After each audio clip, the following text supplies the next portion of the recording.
When a can of sardines gets yanked from shelves at Walmart, Costco, or Aldi, it's not just a product recall. It's a signal flare warning us that the food system is cracking at its seams. Regulators say these precautionary actions are rare, but how rare can they really be when, just this year, independent labs flagged elevated mercury and arsenic in canned fish, when European authorities linked tomato sauce additives to carcinogens, and when U.S. agencies admitted that phthalates, plastic chemicals with no safe threshold, were seeping into fatty foods? How many more warnings do we need before we realize the pantry staples we grew up trusting might now be Trojan horses, hiding poison behind labels that brag about heritage, tradition, or sustainability? For retirees living on fixed incomes, for families stretching grocery money down to the last nickel, the thought of spending hard-earned cash on cans that could deliver botulism, heavy metals, or chemical disruptors is more than unsettling. It's terrifying. This is the Downturn Report, where the truth gets personal. Today we confront the October update, 6 sardine brands pulled from shelves. And don't panic yet, because in every section we'll also reveal safer alternatives you can trust instead. Number 1. Bumblebee. Most Americans think of canned sardines as a humble pantry item, a backup meal you could trust when the fridge runs bare. But when the shelves at Walmart, Costco, and Aldi suddenly yanked Bumblebee sardines, the truth splashed out like a rotten catch dumped on the pier. Regulators had caught traces of PFAS chemicals, those infamous forever toxins that cling to your body like gum on a shoe. Inside seafood tied to Bumblebee's supply chain. Officials spun it as a limited recall, a small precaution. But ask yourself, if chemicals designed for Teflon pans and firefighting foam have slipped into the very cans you feed your grandchildren, what other poisons are slipping past unnoticed? The silence in those corporate boardrooms is louder than any alarm bell, and that's only the tip of this smelly iceberg. Bumblebee's reputation is a patchwork quilt of lawsuits, recalls, and tragedies that read less like a food company's history and more like a crime novel. Consumers have reported metal fragments sharp enough to crack a denture, spoiled cans that could gag a stray dog, and allergen mislabels that turned a quick meal into a hospital stay. Each recall is framed as a rare event, yet the pattern feels more like Russian roulette in aluminum wrapping. Spin the lid, pray your number doesn't come up. Older Americans scraping by on fixed incomes don't want to gamble with dinner, but Bumblebee has turned mealtime into a casino floor. Then peel back another layer and it gets uglier. One of Bumblebee's own factory workers was literally cooked alive inside an industrial oven. That's not just negligence, it's the kind of horror story you'd expect from a pulp magazine, not a food plant. If the company can't keep its employees safe from its own machines, what hope do shoppers have that it's keeping their food safe from toxins, metals, and hidden contaminants? Add in the courtroom revelations of executives colluding to rig fish prices, and the betrayal cuts even deeper. Imagine Wall Street sharks popping champagne while a grandmother in Ohio counts coins to afford a tin of protein. Every can was a shakedown, a cruel tax on the poor disguised as a dinner option. And don't be fooled by the green stickers plastered across the cans. Dolphin safe and sustainably caught sound like noble promises, but watchdogs expose them as little more than corporate camouflage. Think of it like a fast food burger dressed in lettuce leaves. It looks cleaner, but it's still grease on the plate. Investigators traced Bumblebee's partners to destructive fishing practices and even labor abuses on overseas vessels, where trafficked men were held captive at sea to haul in fish for pennies. For retirees who remembered the days when unions fought for basic worker rights, learning that their sardines were harvested by modern-day slaves is like reopening a wound you thought had healed decades ago. Bankruptcy was supposed to bury these scandals, but instead, Bumblebee emerged polished, logo shining, shelves restocked, as if nothing ever happened. Yet the rot inside the can hasn't gone anywhere. Buying Bumblebee isn't just about risking a broken tooth or a chemical-tainted bite. It's about funding a system that treats consumers like pawns and workers like disposable tools.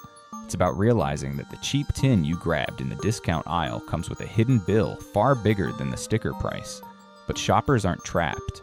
Across America and beyond, honest alternatives still exist. Brands that don't need to dress lies in bright packaging. Matiz España sources from artisanal Spanish fisheries, where transparency is the norm, not a marketing gimmick. Ortiz has built a reputation in the Bay of Biscay for truly sustainable practices, proof that real stewardship doesn't need a greenwashed label.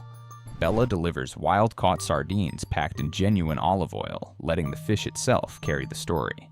And other names like Brunswick and Season have stood the test of time with higher safety scrutiny and fewer boardroom scandals. For seniors and working families, choosing these alternatives isn't just about taste. It's about peace of mind, knowing dinner won't come with a side of betrayal. Number 2. Tri-Union. Tri-Union likes to hide in plain sight, masquerading behind labels like Geneva and Van Camp's, hoping shoppers won't connect the dots between the cheap tin in their hand and the global corporate machine behind it. But the February recall that yanked cans from Trader Joe's, Walmart, Costco, and beyond exposed how flimsy that disguise really is.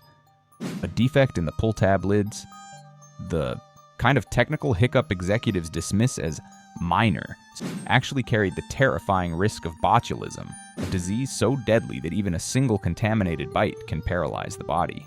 The FDA insisted no illnesses had been confirmed, but for working families and seniors already nervous about what's lurking in their food, hearing that their pantry staples might secretly be ticking. Time bombs was like watching the floorboards rot under their feet. Suddenly the can you thought was sealed tight looked more like a Trojan horse waiting to betray you at the dinner table. And that's not the only betrayal. Long before this recall, Tri-Union's name was splashed across headlines for the massive price-fixing cartel that bled shoppers dry. Prosecutors laid out the evidence like a mob trial. Executives meeting in secret, emails plotting to keep prices inflated, all while pretending to compete in the open market. Imagine CEOs toasting with champagne while a grandmother in Michigan empties her change jar just to afford protein for the week. That wasn't business strategy. It was organized theft, with retirees and low-income households footing the bill for caviar dreams in corporate boardrooms. Then there's the human toll hidden in their supply chain. Investigations have tied Tri-Union sourcing to parts of Southeast Asia, where men were trapped on boats, beaten if they resisted, and forced to work without pay for months on end. The fish they hauled under duress ended up canned, labeled premium, and stacked neatly on American shelves. Picture an Ohio retiree cracking open a tin of Geneva tuna, never realizing the fingerprints of enslaved labor are embedded in the very phyllis they believed were Mediterranean luxury. It turns a meal into a moral nightmare, where every bite tastes of exploitation. Consumers have also lodged complaint after complaint about rancid oil, fish that reeked like roadkill, and cans that leaked sludge instead of offering clean seafood. For seniors with weaker immune systems, eating Tri-Union's products often felt like spinning the cylinder on a revolver. Maybe you'd be fine, maybe you'd end up in the ER. Sardines and tuna are supposed to be heart-healthy, but under Tri-Union they became a gamble no doctor would recommend. Marketing slogans about quality traditions were just cheap wallpaper over a structure that was collapsing from rot. The deeper betrayal lies in how systemic this all was. Tri-Union scandals weren't a rogue batch or an isolated incident. They were baked into the business model. From price-fixing schemes to greenwashed labels to chains of abuse stretching across oceans, every part of the operation screamed one thing: profit over people.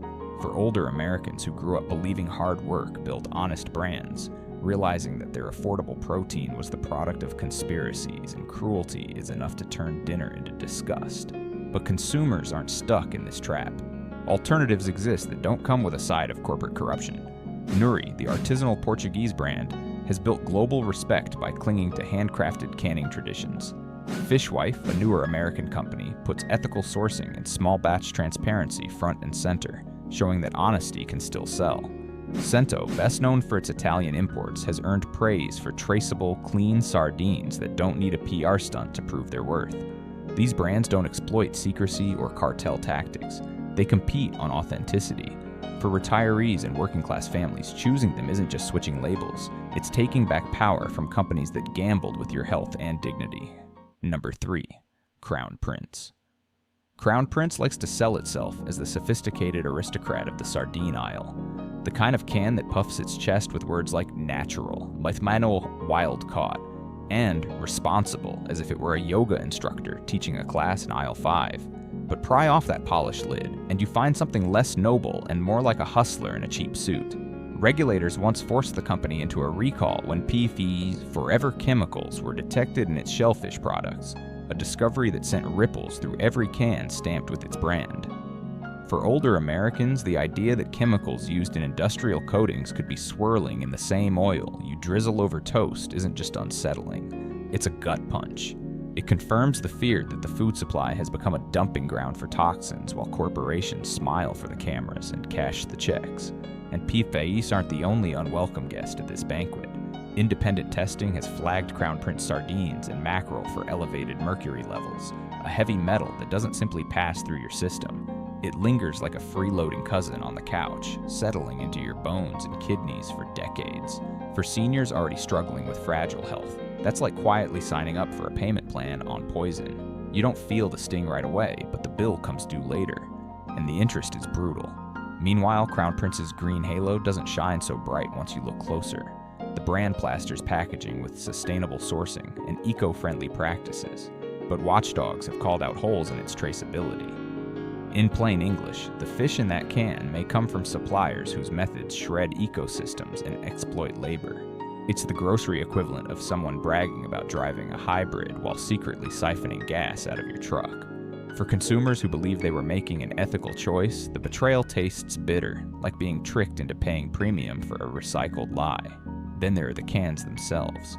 Far too many complaints about rancid oil, foul odors, or spoiled sardines that looked less like food and more like a failed high school science project. Imagine being on a fixed income, finally cracking open the one protein you counted on, only to be met with a stench that could fumigate the kitchen. For retirees with weakened immune systems, spoiled sardines aren't just a disappointment, they're a direct ticket to foodborne illness. And when money is tight, throwing away cans is the same as tossing your grocery budget straight into the trash. Behind the factory curtain, things get even darker. Crown Prince relies heavily on overseas processing plants, and reports have hinted at grim working conditions where migrant labor is treated like disposable machinery. Workers toiling for pennies produce the same cans that end up on US shelves with glossy, premium labels. For older Americans who remember strikes, unions, and the fight for fair wages, knowing that sardines are built on exploitation feels like watching history repeat itself as a cruel parody. Crown Prince isn't just selling seafood, it's bottling oppression in olive oil. And let's talk price. The brand positions itself as premium, charging shoppers more for what often amounts to the same fish sold in lower-priced cans. It's the supermarket version of paying designer prices for a handbag that was stitched in the same sweatshop as the knockoff. For retirees living off Social Security checks, realizing they've been conned into paying extra for a false sense of safety is nothing short of a slap in the face. So when you stack it all together, the PFAS recalls, the mercury warnings, the rancid cans, the exploitation, and the inflated prices, Crown Prince looks less like a royal and more like a jester playing tricks on the very people who trusted it. Every can is less a promise of health and more a gamble with your body, your wallet, and your conscience. But the story doesn't have to end in betrayal. There are alternatives that don't lean on false halos. Riga Gold from the Baltic states has built a reputation for meticulous sourcing and high standards that shine through in every tin. Brunswick provides an affordable, steady option that doesn't carry the same stink of scandal. And even store brands like Trader Joe's Sardines have managed to outperform supposed premium labels in blind taste tests. These names don't hide behind smoke and mirrors. They win loyalty with real quality and honesty. For older Americans, choosing them isn't just about avoiding poison. It's about reclaiming trust at the dinner table. Number 4. Clover Leaf. Clover Leaf, the so-called heritage twins of Connors Brothers, love to pose as the trustworthy pantry staples passed down through generations, but their shiny tin shells hide stories darker than the oil they swim in. Canadian regulators already had to sound the alarm after botulism risks were tied to Clover Leaf sardine fillets in garlic and jalapeno flavors, reminding shoppers that a can may look and smell perfectly fine while harboring bacteria capable of killing. To older Americans stocking up on what they thought was cheap, reliable protein, those headlines weren't minor footnotes. They were wake-up calls that their bargain dinner might double as a hospital admission ticket, and those recalls don't sit in a vacuum. Behind them is a corporate history tangled with bankruptcies, asset sales, and restructuring tied to the collapse of Bumblebee in the US. Every time ownership shifted, operations were squeezed under tighter budgets, making you wonder if safety audits and supplier checks were being cut along with payroll. Investigators have repeatedly asked whether the push to slash costs led to processing shortcuts, cheap co-packers, or lax oversight. For a shopper already worried about paying rent and groceries in the same month, realizing that the can in your pantry might be the product of a corporate fire sale feels like betrayal disguised in a label. Then comes the marketing sleight of hand. Clover Leaf talks about modern health benefits, yet watchdogs point to murky sourcing and questionable fishing practices. It's like buying a baseball cap embroidered with USA, only to find a Made in Bangladesh tag inside. Consumers who grew up believing a label meant truth now discover they've been paying extra for nostalgia packaged with deception. Instead of wholesome family meals, they're swallowing greenwashed fairy tales. Quality has also been a sore spot. Complaints describe mushy sardines collapsing into slop, oils that reek like motor grease, and brittle bones that turn every bite into a dental hazard. Imagine being a retiree on a fixed income, expecting affordable nutrition, and instead biting into something that crumbles like chalk and smells like the bottom of a bait bucket. That isn't value. It's a cruel joke played on people who can least afford it, and yet these brands still command shelf space at Walmart and Costco, not because of merit, but because they coast on decades of consumer loyalty. Nostalgia has been weaponized, turning trust into a corporate cash cow. Even labor practices add to the rot. Migrant and seasonal workers in both Canadian and offshore facilities have been reported working punishing shifts for poverty wages, treated like disposable cogs in a machine that churns out cans by the millions. For older Americans who remember the union battles of their youth, learning that sardines on their table are packed by people enduring exploitation feels like a betrayal across generations. These aren't heritage brands. They're reminders that corporate profit often comes at the expense of human dignity. Clover Leaf don't just fail at food safety, they fail at honesty. Every recall, every murky sourcing claim, every can of mush swimming in foul oil chips away at consumer trust. For shoppers already worn down by decades of broken promises, discovering these lies in the pantry feels like deja vu wrapped in tin. But consumers have better choices. Frinsa from Spain has built its reputation on rigorous traceability and strict quality control. Calippo of Italy, with over a century of artisanal canning tradition, stands as proof that integrity can endure. Patagonia Provisions links its brand to ecological responsibility and full transparency, showing that seafood can be both ethical and edible. And other names like Jose Gourmet and Wild Planet add to the list of honest alternatives, proving that loyalty doesn't have to mean swallowing corporate shortcuts. For older Americans stretching every grocery dollar, turning to these brands isn't just about safer sardines, it's about reclaiming trust at the dinner table. Number 5. Wild Planet. Wild Planet stormed into the sardine aisle wearing a crown of virtue, marketing itself as the Whole Foods of canned fish, a shining savior promising sustainability, health, and guilt-free eating. But when independent labs pried under that halo in mid-2025, the glow dimmed fast. Consumer Labs testing flagged elevated arsenic and mercury readings in multiple canned fish products, and Wild Planet was right there in the mix. Those heavy metals aren't the kind that slip quietly away. They camp out in your body for decades, turning bones, kidneys, and brains into unwilling storage lockers. For seniors already balancing blood pressure pills with cholesterol meds, the idea of spooning mercury onto toast is less omega-3 boost and more poison on layaway. And this wasn't their first black eye. Years earlier, Wild Planet paid over $1.7 million to settle allegations that some tuna cans were underfilled, shorting shoppers on weight while charging them a premium. The company never admitted wrongdoing, but the case left a sour taste. For older Americans counting every penny, learning that their expensive, ethical fish was light on both ounces, and integrity feels like buying a full tank of gas only to discover the needle still hovers near empty. That kind of betrayal lingers long after the refund checks are cashed. The irony cuts deeper when you examine Wild Planet's sourcing map. The brand loves to preach about pole and line fishing and troll harvests, but its cans come from partner facilities scattered across Vietnam, Thailand, Morocco, Ecuador, Cape Verde, and Spain. On paper, that looks global and progressive.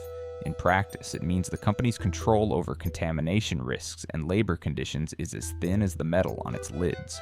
When arsenic levels make headlines, the question isn't just, was this batch unlucky? But how many corners are left uninspected in far-flung factories where oversight is little more than a glossy brochure? Quality complaints tell another story. Seniors expecting premium fish often reported opening tins that reeked of rancid oil or tasted dry and lifeless. It's like ordering steak at a white tablecloth restaurant and being served meatloaf reheated in a microwave. For those on fixed incomes, splurging on Wild Planet wasn't just disappointing, it was dangerous. A bout of foodborne illness for someone juggling multiple prescriptions can spiral into hospitalization. The supposed safe choice became yet another trap disguised as a health product. The cruelest twist is how Wild Planet positioned itself as the brand for the conscientious shopper. They weren't chasing teens or trendsetters.